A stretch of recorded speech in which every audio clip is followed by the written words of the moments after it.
All right, so now I want to talk about the documentation and documenting the findings and scope and everything else.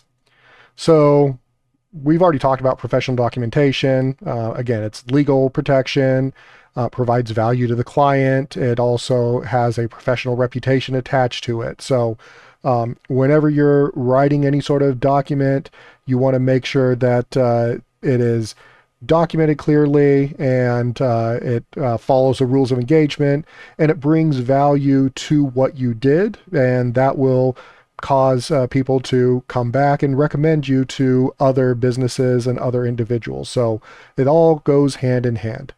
So looking at the scope, the in-scope IP ranges or domains or addresses would include typically the CIDR block, listing what those are. So 10.0.1.0/24 as an internal network, app.target.com, api.target.com as domain names, and then out of scope exclusion. So it could be third-party systems because they may not, that business may not have authorization from their particular vendor to run a penetration test against that. Specific named servers. So there could be legacy servers that they know are vulnerable and those are mission critical and they can't run the risk of those getting broken. Production databases during business hours, shared hosting. One of the things that people tend to forget about, but is really important to identify in the scope, is printers.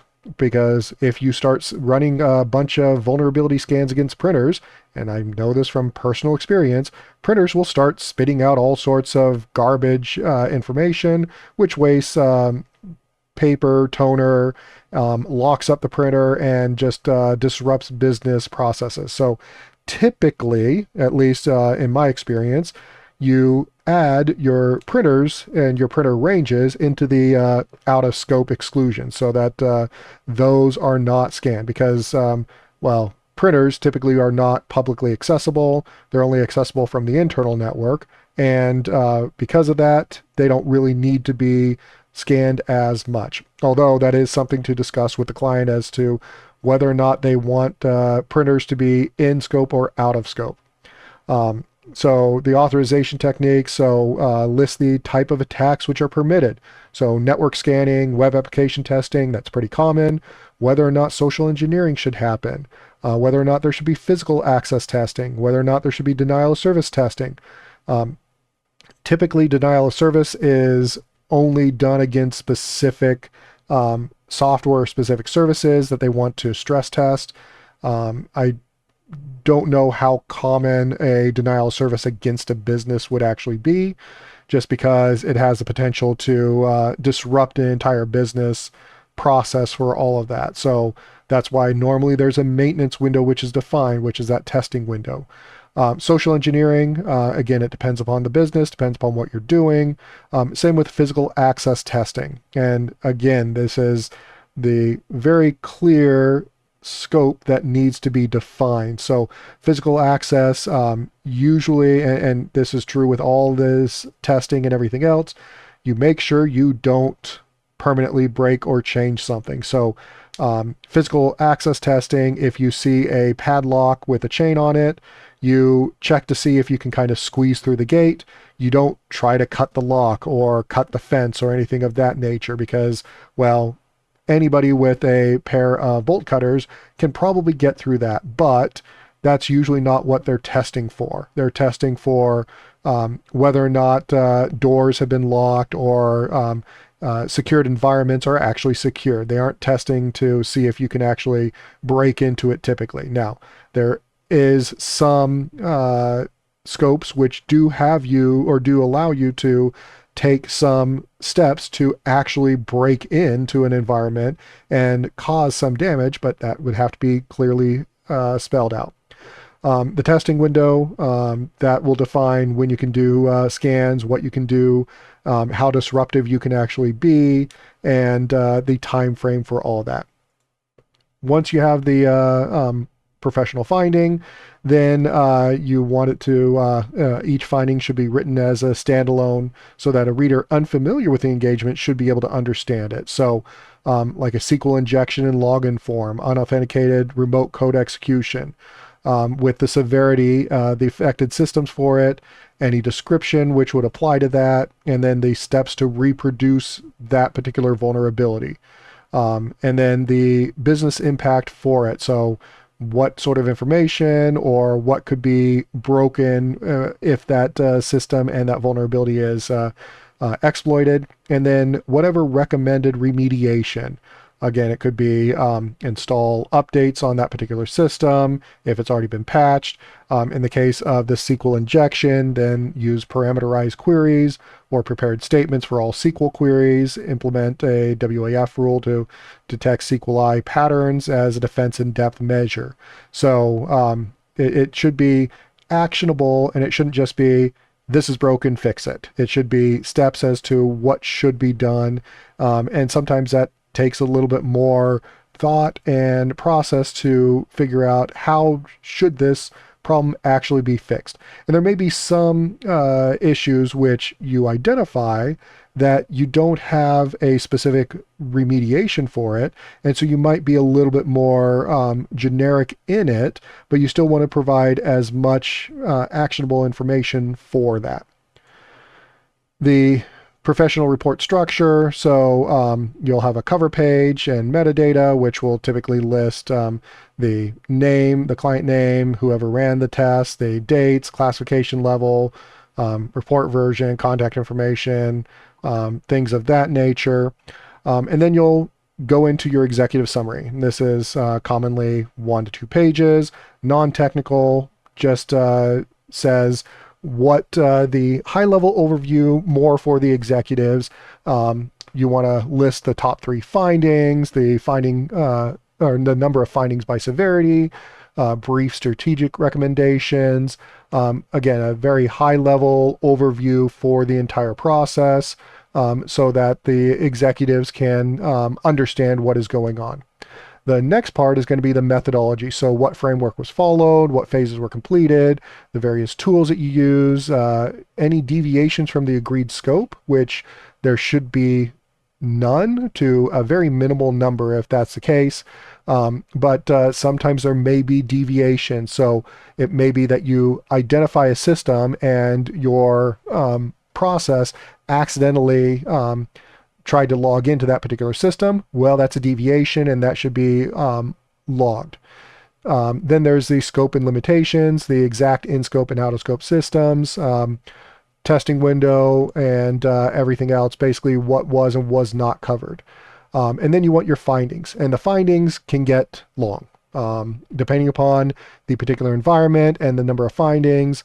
Like I said, I've seen reports which could have 20, 25 pages worth of findings, because one finding could end up taking 2 pages or more, depending upon what the actual finding is and what it entails. This is sorted by severity. So with the findings, you want to have the most critical severities first, and then subsequent pages will be less and less critical findings. And then finally, it should be the remediation roadmap. And with each finding, we'll have a remediation, and we'll list on that particular finding what the suggested remediation is. But at the end, there should be an additional remediation roadmap showing kind of what ones should be addressed first and subsequent ones and that sort of stuff. So as an example, writing for 2 audiences, the technical finding, that first paragraph is the very technical version of it. So that includes the CVSS score, what CVE was affected by that, or pattern was that, the affected component, what they actually did to log into it, the how it was compromised, and then the executive summary is the more broad overview saying, hey, we discovered this. This is the business impact. This is a critical business risk, potential data breach, or whatever else is happening, what the remediation is recommended. So it could be the same vulnerability, but you would address it 2 different ways depending upon where you're writing it. During the engagement, record everything, literally everything. Take screenshots, take lists of the tools, the versions of the tools, record every single command. Then a lot of times what people will end up doing is they will have so with Tmux or other tools, it will actually automatically write out to a log file. So after the scans are done and everything, you can open up that Tmux log and you can grab the sections which are relevant and paste that into the particular page or the particular vulnerability. You also want to document any false positives. So as you're going through it, like I said, OpenVAS or Nessus will identify false positives quite frequently. So you want to document that, because if it detects that, like it says, say it sees that Eternal Blue is a vulnerability on some of the systems, well, you'll go through and you'll verify that Eternal Blue is not actually present, or it's not a vulnerability, and you will document that, hey, it detected this, but it's not vulnerable to that because we verified that through this particular method, and these are the commands that we ran for it. Once you have that report, then you need to deliver it securely. And this is a challenge in itself, is how do you securely communicate a report to a client? Well, the first thing you should do is you should encrypt the report, and then you should send that report through a secure channel, and then you should securely and separately communicate the key to decrypt that particular report. One way that I've seen this done is the PDF is securely encrypted and then emailed. And then there is a separate communication, whether it's via phone call or via separate email, to a one-time secret site. There's sites out there, I think it's like onetimesecret.com or something like that, where you can generate a passphrase or generate something, and somebody can access it once and then it's destroyed. And so that would allow a authenticated user to log in there, grab that once, and then they would be responsible for securely storing it somewhere on their system. But the key thing is you don't want to send an unencrypted report, and you don't want to send a encrypted report or secured report with the password in the same communication stream. And you want to break it up, because if someone gets the report, well, they would need the encryption key. If someone gets the encryption key, well, they would need the report. So you need to somehow securely communicate those two pieces of information separately so that the client can access it. Commonly, there will be some walkthrough meeting or some sit down after the fact, going over those specific vulnerabilities, kind of talking about what had happened, how it went, any issues they ran into. A lot of times during the process, you'll be in communication with the security team or somebody there, kind of giving them a update on the timeline and where you're at. And you might already have communicated some of this information, but that walkthrough at the end is to just give a final summary as to what all happened, and to allow them to ask you questions and make sure that everything was done that meets the particular scope. There's also typically a retest afterwards, after the critical vulnerabilities are identified and fixed. And then you would go back and then you would identify whether or not those vulnerabilities were fixed, partially fixed, not fixed, that sort of stuff. And then data retention, this is detailed in the contract, typically, how long you retain that client data. A lot of times it's 30 days or 30, 60, or 90 days. Usually what will happen is you will retain the final report for as long as necessary, but any client data like IP address ranges or anything, credentials, that sort of stuff, that would end up getting removed after a certain length of time. Common mistakes to avoid, tool output as findings. So whatever Nessus finds, that's not a guarantee that that's an actual problem. You need to then go and verify and validate those. Not listing a business impact. So technical detail without the business context doesn't have that decision-making value that businesses need. So you need to identify and state, okay, well, this is a vulnerability and the impact of this particular vulnerability is this. Missing those reproducibility steps.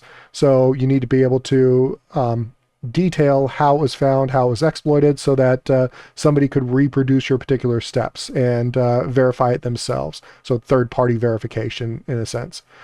Generic remediation.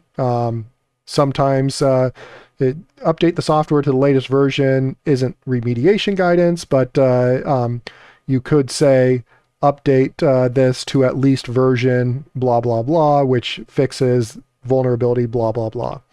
Screenshots, make sure you have screenshots. You need to have screenshots. Screenshots, detailed screenshots, should typically be listing the timestamp or have some information so that if there's questions, you can go back and point to those particular environments and those steps that you had taken. So again, key takeaways. The report is that final product, which is delivered to the client. And so that report is arguably the most important step of the entire process. It's not the most glamorous step, but it's generally the most important. Scope documentation. So again, make sure that everything is detailed as in scope or out of scope. When you can test, when you can't test, what techniques you can and cannot use. And that just protects you legally. Should have all the severities listed, the affected systems, how you would reproduce it, the business impact, remediation. Write out the finding twice. So again, the executive summary should be 1 to 2 pages at the beginning, which will list out the executive summary. And then in the findings, you can also list out a executive summary of that particular finding, and then the more technical details as part of that particular vulnerability. Document everything, every command, every finding, everything. Screenshots, screenshots. Deliver the report encrypted and securely. And you usually will have a walkthrough and then a formal retest after everything is done. And that should be everything that's needed.